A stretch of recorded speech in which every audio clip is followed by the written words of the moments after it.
Yang berhormat, sebenarnya untuk kita menggalakkan lebih ramai lagi mereka-mereka menggunakan My Digital ID ini, kita ada kekangan. Di antara kekangannya ialah untuk mereka mendaftar dalam My Digital ID ini adalah bersifat sukarela.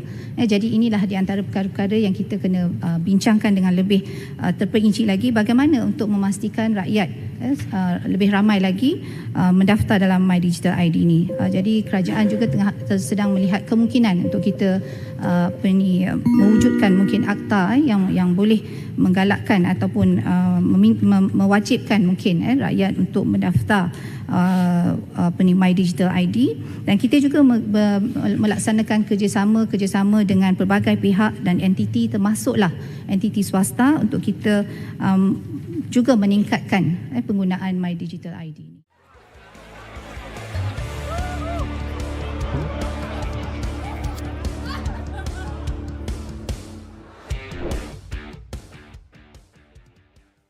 Hongma.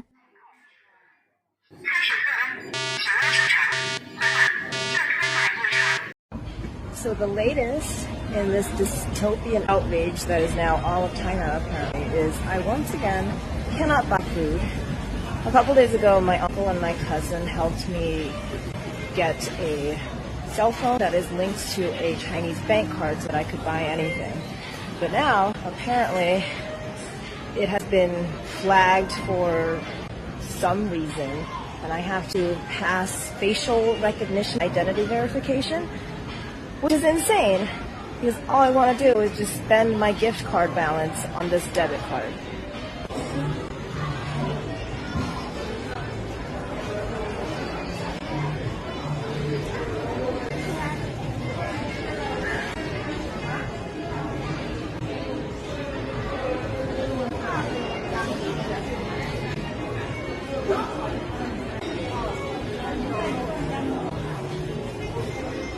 I can't believe I'm doing this. I have to open them now. Oh my god. Terrifying.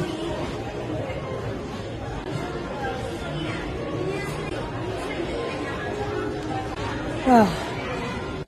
And of course, because it was my cousin who set this up for me, I did not pass verification. It's a good thing that the Chinese app is not racist. But now, I once again can't buy anything.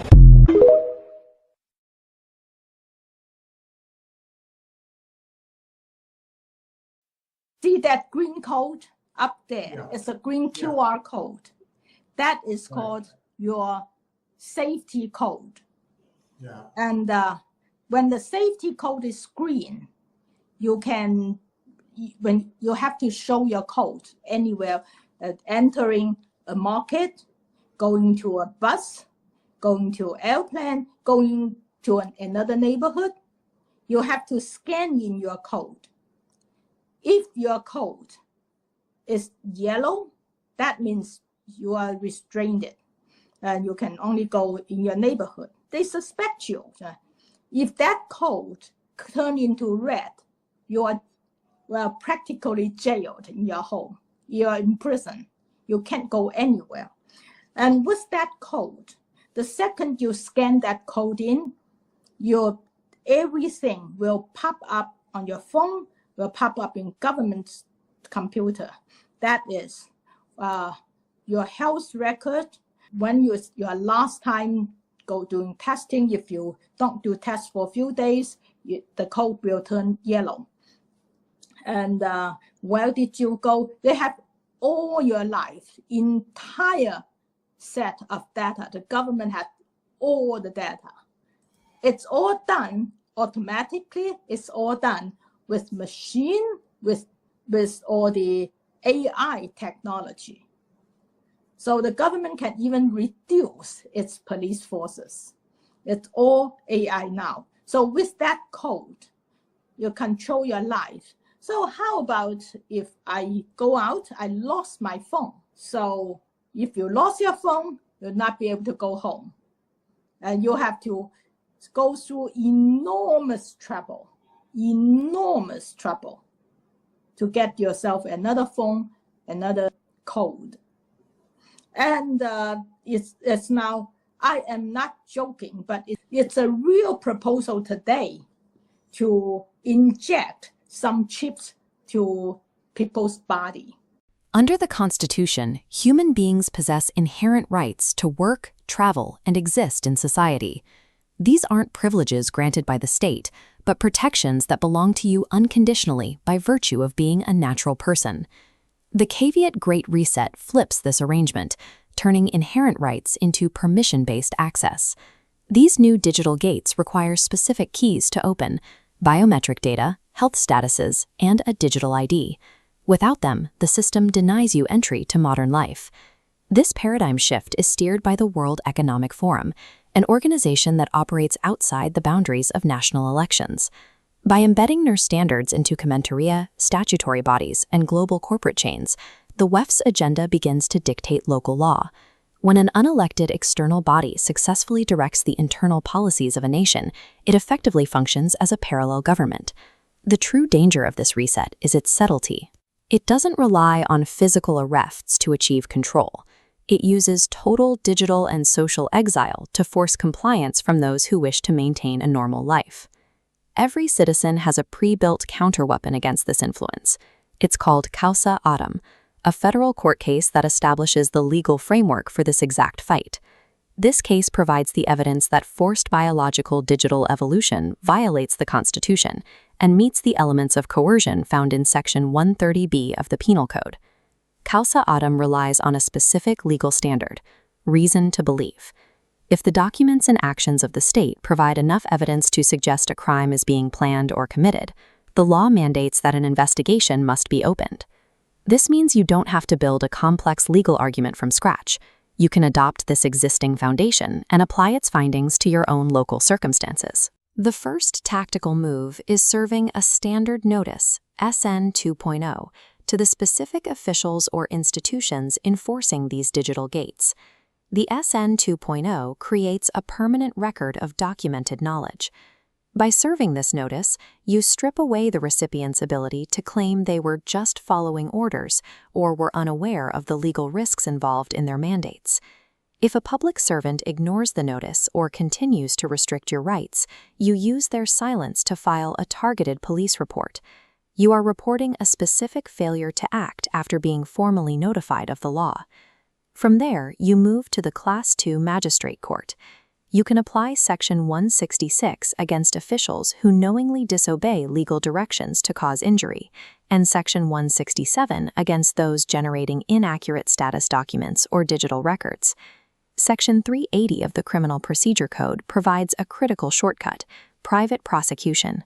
This allows an individual to initiate criminal proceedings in a magistrate court without waiting for the Attorney General to take the lead. This sequence converts administrative silence into a chain of actionable criminal evidence that a court is forced to acknowledge. Completing this process grants you the legal standing of a plaintiff. Your objections are no longer private complaints. They are active, documented entries in court. As a plaintiff, you possess a permanent record of objection. This serves as a shield against any future claims that you gave implied consent to the tracking or data mining of your body.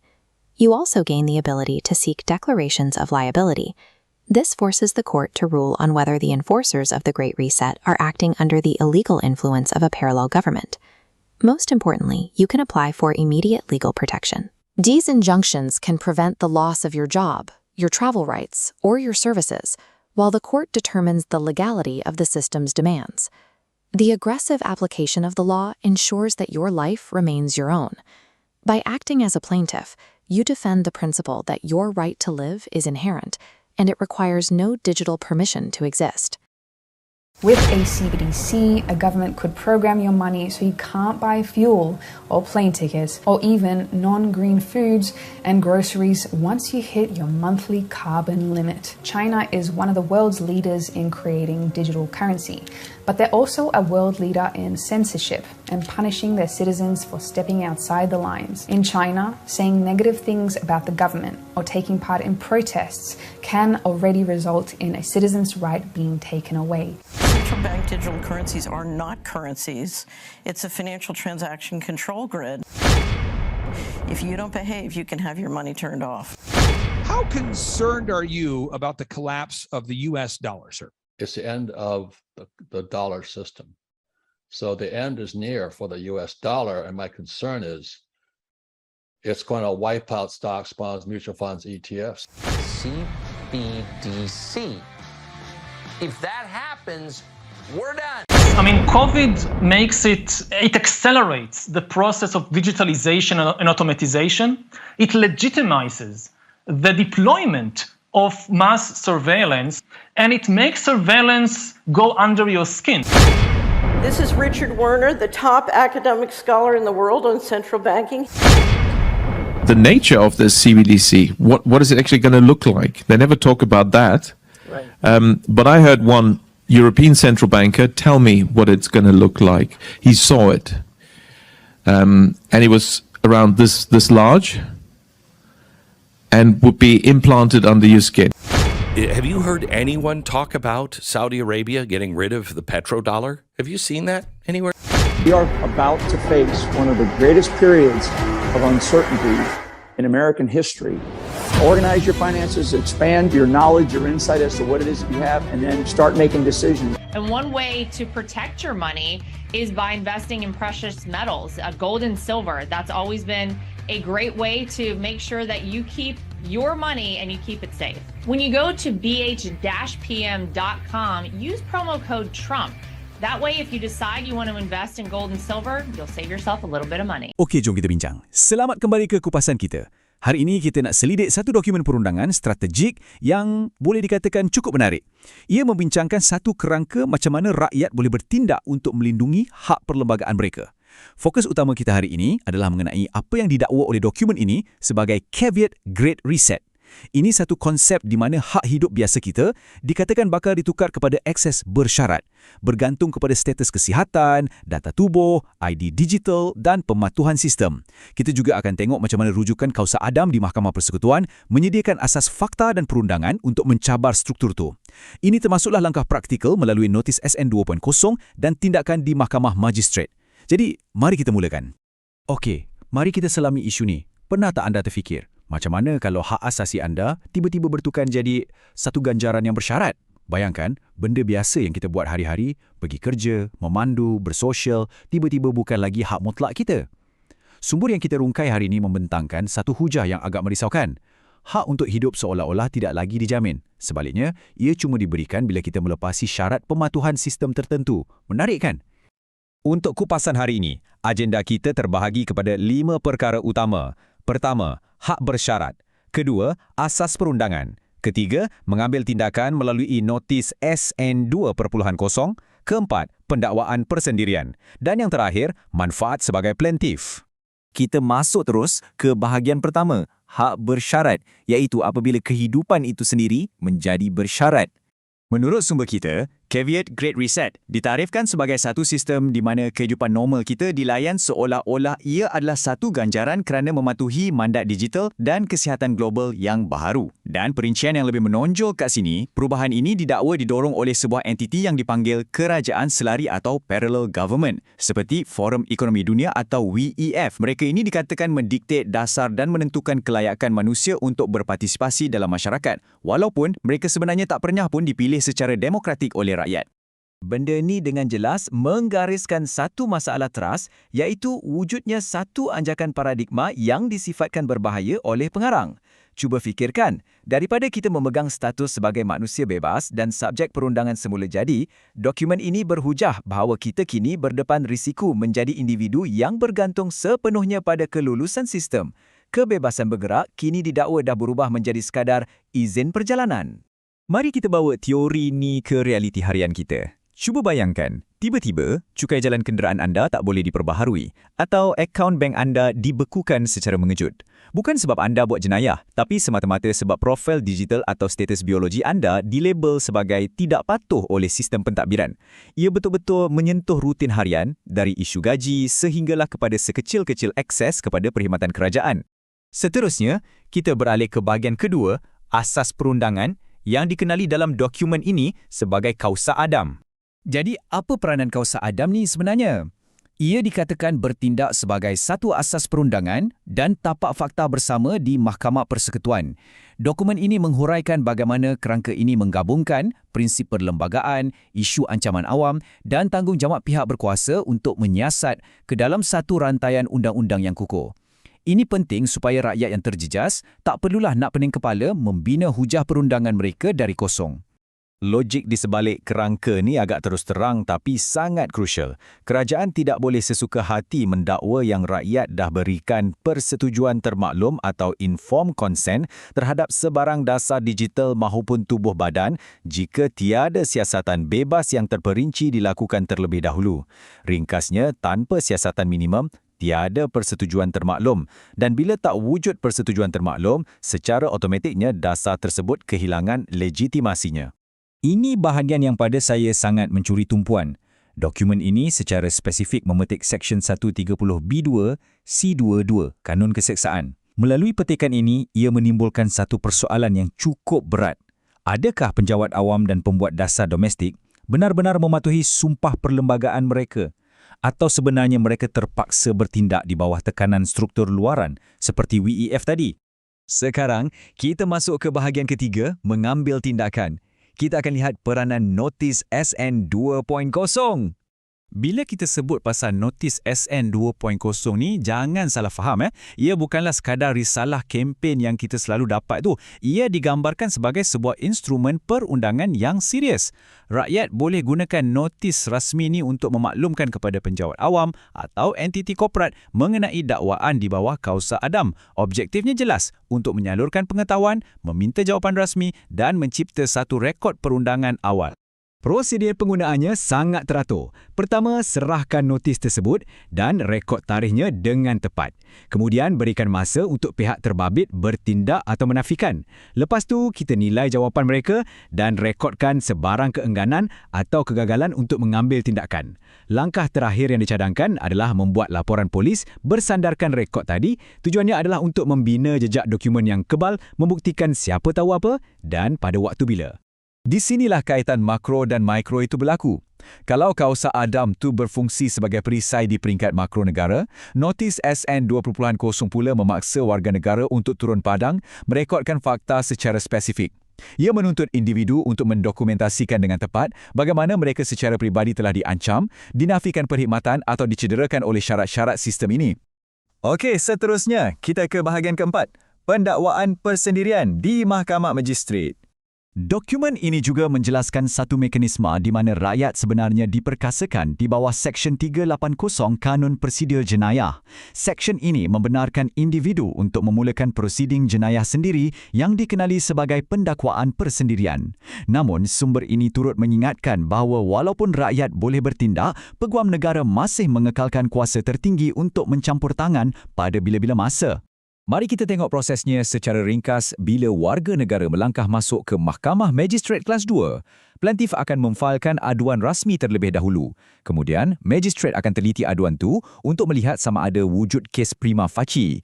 Di tahap inilah plaintiff perlu membentangkan segala bukti sokongan termasuklah jejak dokumen SN 2.0 dan laporan polis. Jika buktinya mencukupi, barulah perbincangan akan diteruskan. Jadi, apakah sebenarnya pertuduhan yang dicadangkan? Jika penjawat awam mengabaikan notis, warga negara boleh merujuk kepada Seksyen 130B berkaitan pengaruh kerajaan selari.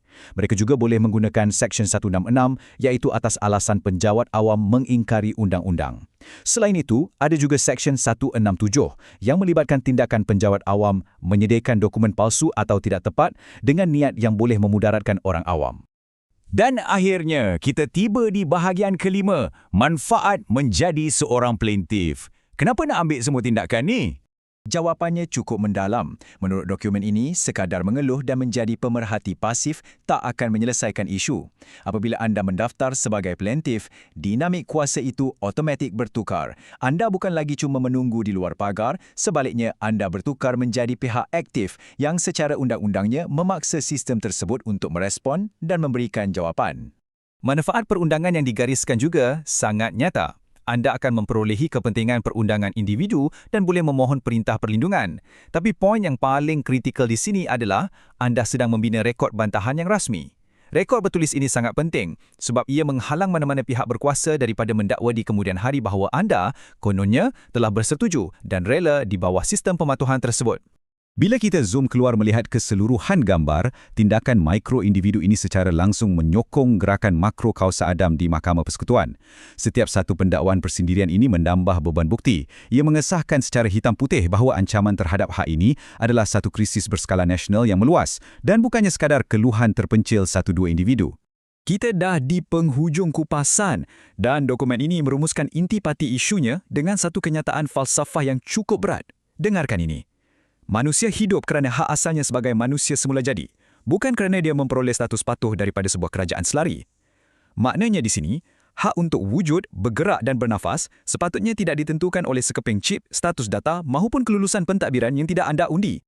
Jadi, ini soalan cepu mas untuk anda renulkan hari ini. Adakah kewujudan anda di dunia ini masih satu hak asasi yang semula jadi atau ia berpotensi menjadi sekadar status berizin yang dikurniakan dan boleh ditarik balik oleh sebuah sistem? Fikir-fikirkanlah. Terima kasih banyak-banyak sebab luangkan masa menyertai kupasan ini. Teruslah membaca dan teruslah meneroka.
This has been out there for 20 years, and most of us were completely unaware of it. The people of the world have asked us to shine a light on a future of promise and opportunity. Member states have responded with agenda. It's Agenda 21, the agenda for the 21st century. So this is not something that, just a bunch of people are out there making up. This is real. It's a plan to remove humans and human activity from rural and suburban areas. Let us today pledge to light the path to this transformative vision. It's been implemented in our country and it has been supported by every president ever since. As president, I must put the interests of America first. So you're going to be concerned about this not just as Americans, but as free human beings. And this is a world plan.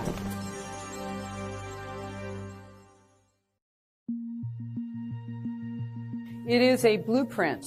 It's the action plan to inventory and control all land, all water, all plants, all animals, all minerals, all construction, all means of production, all energy, all information, and all human beings in the world.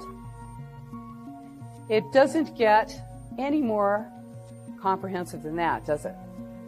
It's a global plan, but it's implemented locally. And this is what you need to know about it. It is implemented locally. It is in every single city, town, hamlet in the entire United States right now. We're not talking about something that's out there in the ether that's not impacting you today. It is happening now. It's the biggest public relations scam in the history of the world. But it is far more than that. It's the agenda for the 21st century, and it is a recipe for destruction. It enables and justifies monitoring and metering and restricting our energy and water usage, and you'll see that as smart meters, right? Sinking our economy, bleeding our transportation budget with high-cost trains to nowhere, revamping the school system by inserting sustainable development principles into every course from pre-kindergarten all the way to postgraduate school, declaring our public lands off limits to humans, changing every land use document in the nation to require high-density housing in city centers to more easily monitor, surveil, and control us. It's a global totalitarian state, and it is happening now. It's happening without any flashing lights. You're not going to see it called Agenda 21. It's a stealth plan, and it's happening in plain sight.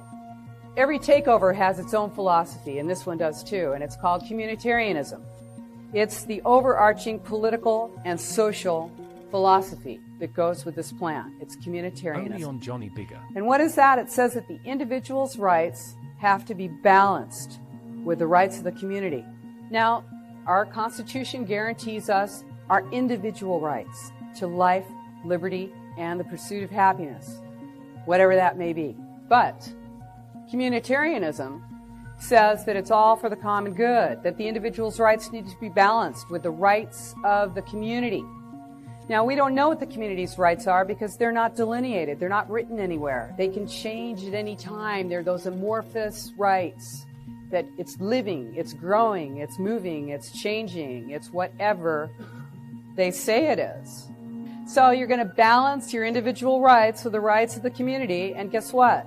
The individual always loses. The community's rights are always heavier. There's more community than there is individual. We're all individuals, but together we're the community. Who speaks for us is the question, right? A crisis is created, okay? And then a solution is posed. The balance between these is the new normal. Now, you never would have agreed to that new normal if it weren't for that heavy crisis.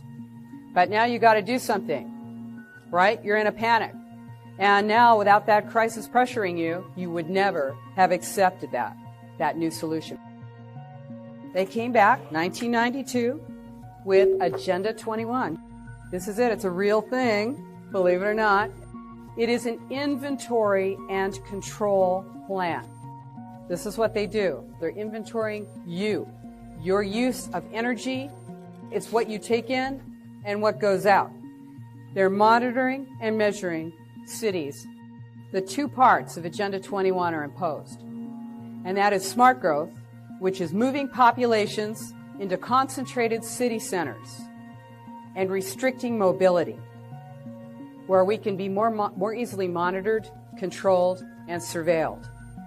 And the other part, the wildlands, and that's getting people out of rural areas and suburban areas, blocking their access to wilderness roads and resources, and shifting land ownership from private to public. This is what this is about, is taking away our private land ownership. All totalitarian states share the same characteristics: total control of property and means of production, total information, surveillance, loss of free speech, and restricted movement. They also share a philosophy, a common philosophy, and that is the philosophy that it's all for the common good. Yes, the individual is selfish. It's all for the common good. And what else? It's the Spartan present.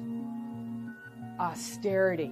You've got to restrict your usage. You've got to reduce your usage. This is not about conservation. This is not about the environment. This is about inventory and control of you. Only on Johnny Bigger. This is a takeover of our nation. This is an administrative coup d'etat. And it is happening right now. And we are really in the end game now. This is what it looks like. It's worldwide. This is an unelected shadow government, and it is sold to you as an economic driver. That's what you're told. You can't compete, Little Dover. You're not going to be able to compete unless you join together in a region. It's the region. It's all about the region, right? This non-existent, unelected board and commission. These regional plans are the same all across the United States. It doesn't matter which city it is. It's all the same plan. Now, we're paying millions and millions of dollars to consultants to come up with these plans, these regional plans that are directing and restricting what we can do with our land. They have climate action plans as part of them. Some of those climate action plans say that you can't have drive-thrus anymore. You like stopping to grab something on your way somewhere? No, no, no. That is not walkable and bikeable. I don't know, I guess you can't ride your bike through there.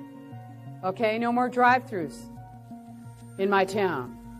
This is coming your way. You haven't seen it here yet? You will. Okay, this is where it goes. This is all part of sustainable development. This is, I haven't gotten off topic one time.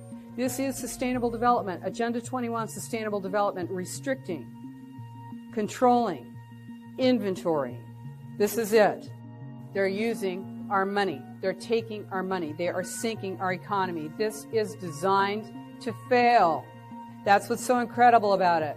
When you see these regions, you're going to see livable communities, livable community partnerships, sustainable communities, one planet communities. These are all part of Agenda 21. So here's the other piece of Agenda 21, and that is the wildlands. And excuse me, but that's where you live. That's right. That's where we are, the wildlands. It's a plan to remove humans and human activity from rural and suburban areas. On Johnny Bigger. Now, they use extreme population projections to say, hey, we're eating up all the farmland. We're building all over our farmland. We can't let that happen. You look around at each other because you are looking at the resistance. This is what the resistance looks like. And we are all across the country. And we're a lot stronger than we think. We really are. So, get yourself educated on what's going on. You want to read your plans. It's boring, yeah, but you know what? It isn't. There's nothing more exciting than being involved with your government, with your life, with what's happening to you.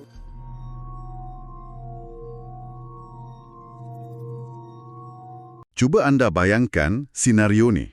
Anda bangun pagi, bersiap nak pergi kerja, lepas tu rancang nak singgah bank waktu rehat, dan mungkin pergi klinik untuk pemeriksaan kesihatan biasa. Ia rutin harian yang kita semua rasa normal kan? Tapi, bila anda melangkah je keluar rumah, anda dapati yang hak asasi anda, macam hak untuk bekerja, bergerak atau dapatkan rawatan, ia bukan lagi hak mutlak yang anda bawa dari lahir. Sebaliknya, mengikut satu dokumen yang kita akan bedah hari ini, hak-hak ni sedang ditukar jadi ganjaran. Satu keistimewaan yang bersyarat. Ya, betul. Ganjaran bersyarat yang cuma diberi kalau anda patuh pada satu senarai semak digital. Dan senarai ini dikawal oleh pihak yang anda sendiri tak pernah undi pun.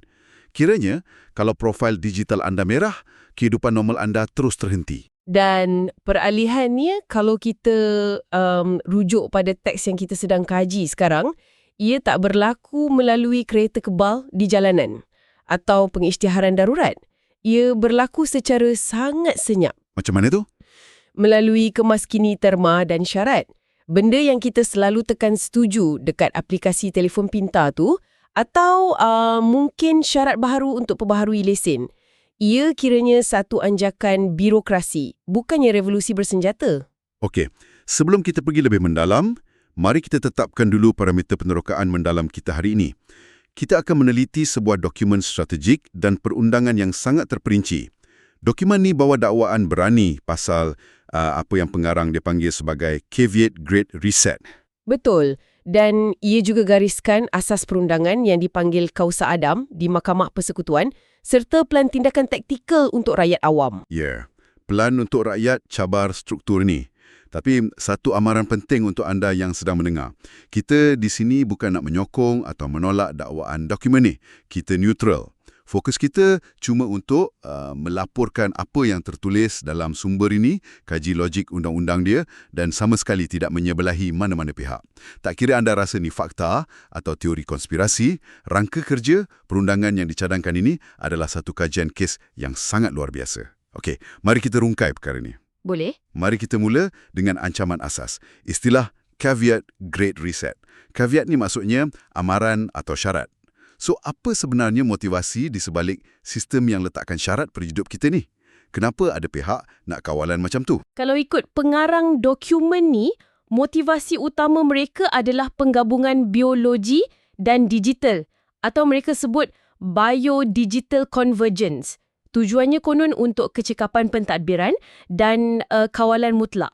Mereka mendakwa institusi global macam World Economic Forum atau WEF bertindak sebagai parallel government. Kerajaan selari. Ya, kerajaan selari. Maksudnya, mereka ni tak bertanding pun dalam pilihan raya mana-mana negara, tapi mereka yang rangka piawaian global. Lepas tu, piawaian ni dijual atau dipaksa ke atas kerajaan tempatan. Teks ni bagi satu contoh yang sangat praktikal. Contohnya, cukai jalan. Sekejap. Cukai jalan? Macam mana cukai jalan boleh jadi alat kawalan global? Macam ni, anda beli kereta guna duit sendiri kan? Nama anda ada kat grant. Kerajaan tak datang rampas kereta tu secara fizikal dari rumah anda. Tapi, dokumen ni dakwa, sistem akan diubah suai supaya anda tak boleh perbaharui cukai jalan tu melainkan identiti digital anda atau status kesihatan berpusat anda disahkan patuh oleh algoritma. Okey. Benda yang sama boleh berlaku pada lesen perniagaan atau akaun bank. Kedai tu masih ada, duit dalam bank pun masih ada, tapi akses anda digantung kalau anda enggan sertai sistem pangkalan data berpusat ni. Wow, bila anda terangkan macam tu, otak saya terus terfikir satu analogi. Adakah ini bermaksud tubuh badan kita ni dah diubah jadi macam pasport fizikal dan data peribadi kita tu adalah visa untuk kita terus hidup? Analogi yang sangat tepat. Sebab kalau dulu hak untuk hidup ni ibarat udara kan? Semua orang boleh bernafas tanpa minta izin. Tapi naratif ni seolah-olah cakap ia dah jadi macam kelab eksklusif. Kita cuma ada akses berizin yang dikawal kod komputer. Apa yang sangat menarik di sini ialah dokumen tu secara spesifik sebut yang manusia sedang diterjemahkan jadi titik data. Data points, status kesihatan anda, sama ada anda dah divaksin, adakah rekod karbon anda rendah, semua tu bertukar jadi pas kehidupan. Maknanya, kelayakan kita dalam masyarakat bukan lagi atas dasar perlembagaan? Betul. Ia ditentukan oleh skor digital. Tubuh anda bukan lagi ruang peribadi, tapi ia bukti pematuhan yang kena sentiasa diimbas. Dengar macam plot filem distopia yang gelap kan? Tapi mari kita berpijak di bumi nyata. Kalau betul kehidupan kita diikat dengan syarat digital ni, soalan besarnya, apa yang rakyat biasa boleh buat? Setakat merungut kat media sosial, takkan ubah kod aplikasi tu? Takkan ubah langsung. So, dokumen ni ada bawa cerita kepada tindakan undang-undang kat Mahkamah Persekutuan yang dipanggil Kausa Adam. Boleh anda terangkan apa benda Kausa Adam ni sebenarnya? Okey, Kausa Adam ni kiranya macam tapak bersama, common ground. Penulis faham, mustahil untuk rakyat biasa secara individu nak upah peguam dan buat kajian untuk buktikan wujudnya konspirasi parallel government ni. Skala dia terlalu besar. Ya, kos pun mesti gila-gila. Tepat. Jadi, Kausa Adam ni memfailkan semua fakta material dalam satu dokumen induk di Mahkamah Persekutuan. Dan asas perundangan dia bersandar pada Seksyen 26 Kanun Keseksaan. Seksyen 26? Apa maksud dia dalam undang-undang? Seksyen 26 ni mendefinisikan konsep ada sebab untuk mempercayai atau reason to believe. Hujah dokumen ni untuk bawa isu besar macam ni, rakyat tak perlukan bukti 100% pada hari pertama. Anda cuma kena lepasi nilai ambang atau threshold minimum untuk siasatan. Faham. Maksudnya, dengan adanya dokumen dasar, polisi digital yang selari dengan WEF, ia dah cukup beri sebab munasabah untuk mempercayai ada pencabulan hak perlembagaan. Tapi tunggu sebentar, saya nak cabar idea ni sikit. Atas kertas memang nampak kemas, tapi realitinya, adakah Kausa Adam ni meminta mahkamah untuk terus ketuk tukul dan mensabitkan kerajaan atas jenayah konspirasi besar-besaran? Sebab tu nampak macam peramatang. Itu salah faham yang sangat biasa. Dokumen ni sangat teliti. Mahkamah tidak diminta untuk mensabitkan sesiapa pun di peringkat awal ni. Bukan itu tujuannya. Habis tu, apa yang mereka minta dari mahkamah? Mereka minta mahkamah paksa pembukaan siasatan minimum. Bayangkan macam penggera asap. Anda tak perlu nampak api mara untuk bunyikan penggera. Asap tu dah cukup. Seksyen 26 itulah asapnya. Oh, okey. Dan logik dia menarik. Kalau kerajaan Laksanakan agenda macam ID digital tanpa siasat risiko jangka panjang secara telus, maksudnya kerajaan buat keputusan tanpa maklumat penuh. Mereka tidak inform. So, kalau kerajaan tak inform, apa kesannya pada kita, pada rakyat? Kalau kerajaan tak bermaklumat, persetujuan rakyat atau informed consent secara automatiknya tak sah. Kalau kerajaan paksa anda tekan butang setuju ke aplikasi itu tapi kerajaan sendiri tak tahu implikasi penuh dasar tu, konsen tu terbatal. Tanpa konsen yang sah, legitimasi dasar Great Reset ni musnah. Di sinilah dokumen sebut Seksyen 130B2C2 ni. Seksyen apa pula tu? Makin banyak akta kita dengar ni. Seksyen tu untuk nilai sama ada kuasa negara ni dah diguna pakai semata-mata untuk laksanakan kehendak parallel government dari luar. Adakah penjawat awam kerja untuk rakyat atau sekadar jadi penguatkuasa untuk polisi WEF? Okey, rantaian logik tu saya boleh nampak. Kerajaan tak siasat, maknanya tak tahu. Tak tahu, maknanya consent batal. Tapi, kawasan Adam ni kedengaran terlalu besar dan jauh dari realiti harian pendengar kita. Ia di Mahkamah Persekutuan. Macam mana anda, pendengar kita, nak guna rangka kerja ini esok hari di pejabat kerajaan? Tepat sekali soalan tu. Dokumen ni sedar yang kezaliman pentadbiran tak dirasai di parlimen, tapi di kaunter-kaunter perkhidmatan. Kat sinilah masuknya tag T yang dipanggil SN 2.0 atau notis tindakan. Di sinilah ia menjadi sangat menarik. Apa benda SN 2.0 ni? Petition online ke? Bukan. Ia dokumen undang-undang fizikal. Rakyat akan serahkan notis ni secara rasmi kepada penjawat awam atau pengurus syarikat yang sekat hak mereka sebab tak patuh syarat digital. Mari kita buat satu senario supaya tak nampak abstrak sangat. Katakan, ada seorang rakyat ni, kita panggil dia Ahmad. Ahmad pergi kaunter pejabat kerajaan nak perbaharui lesen perniagaan. Kerani itu cakap, maaf Encik Ahmad, Encik tak muat turun aplikasi terkini, status merah. So, tak boleh perbaharui lesen. Apa Ahmad patut buat? Atau bertengkar. Dia cuma keluarkan SN 2.0 dan serahkan kepada kerani atau penyelia di situ. Notis ni ibarat amaran, beritahu mereka yang tindakan menahan lesen tanpa asas perlembagaan tu adalah satu kesalahan. Tapi, kita tahu birokrasi macam mana kan? Kalau Ahmad bagi surat amaran macam tu, silap-silap kerani tu buat lapik cawan Milo ais je. Dia akan cakap dia cuma ikut arahan atas. Macam mana dokumen ni pastikan surat tu boleh jadi senjata undang-undang? Kat situlah terletaknya kelicikan taktikal dokumen ni. Dia guna konsep mengikat pengetahuan atau inputting knowledge. Maksudnya? Bila kerani tu terima SN 2.0, dia tak boleh lagi guna alasan, saya tak tahu saya langgar undang-undang. Dan kalau dia buat tak tahu, jadikan surat tu pelapik Milo ais, kegagalan dia untuk balas tu direkodkan sebagai satu omission atau pengabaian. Oh, wow. Jadi SN 2.0 ni sebenarnya macam perangkap jejak kertas je, paper trail trap. Betul. Ahmad simpan bukti serahan tu. Lepas satu tempoh, kalau tak ada maklum balas, Ahmad ambil jejak kertas tu dan pergi balai polis. Pergi balai polis? Ya. Dia buat laporan polis berdasarkan pengabaian penjawat awam tu. Dan dengan report tu, Ahmad akan terus masuk ke Mahkamah Magistrate Kelas 2. Tunggu.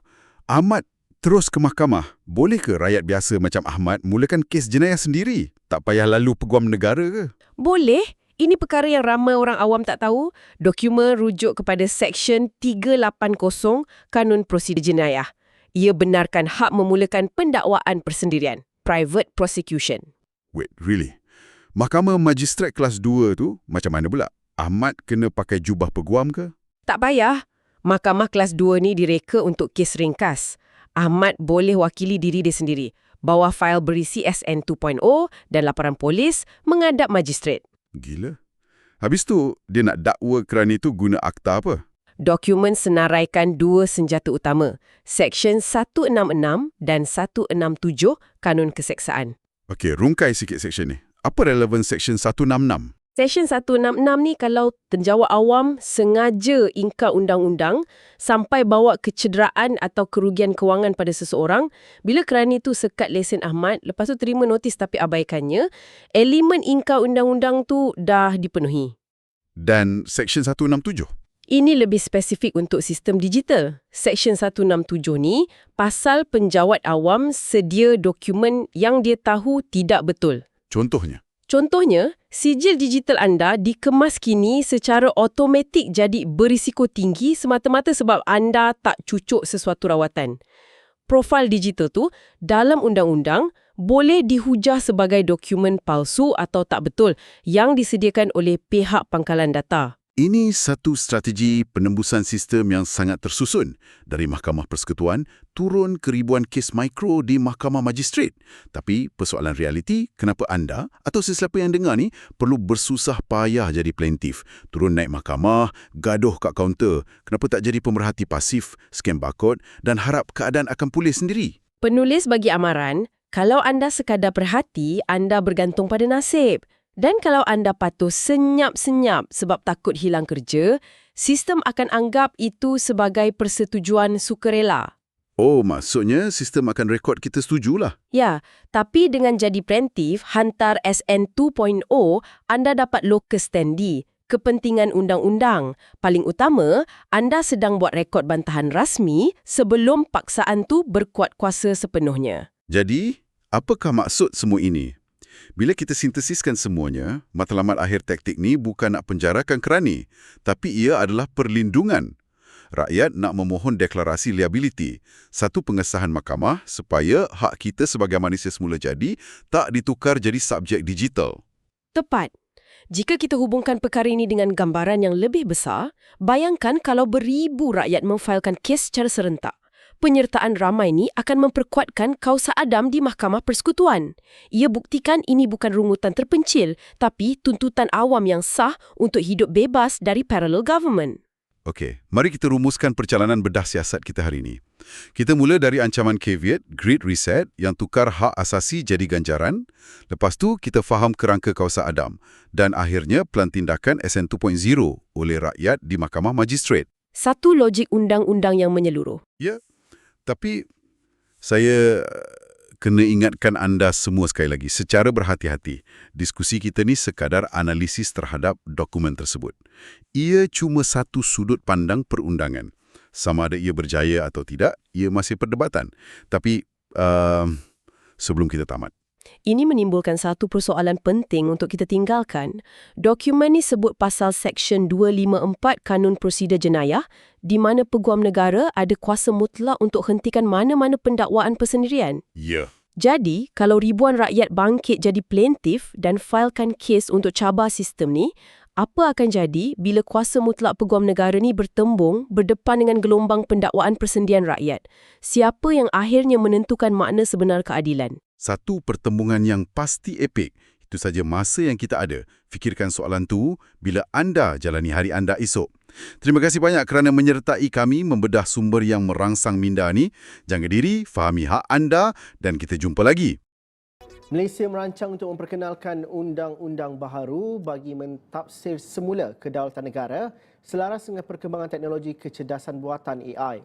Perdana Menteri Datuk Seri Anwar Ibrahim berkata, selaras dengan perubahan peranan tadbir urus dalam era digital, pemahaman tradisional mengenai kedaulatan yang direka untuk dunia pra-digital perlu dikaji semula bagi menyesuaikannya dengan realiti teknologi baharu.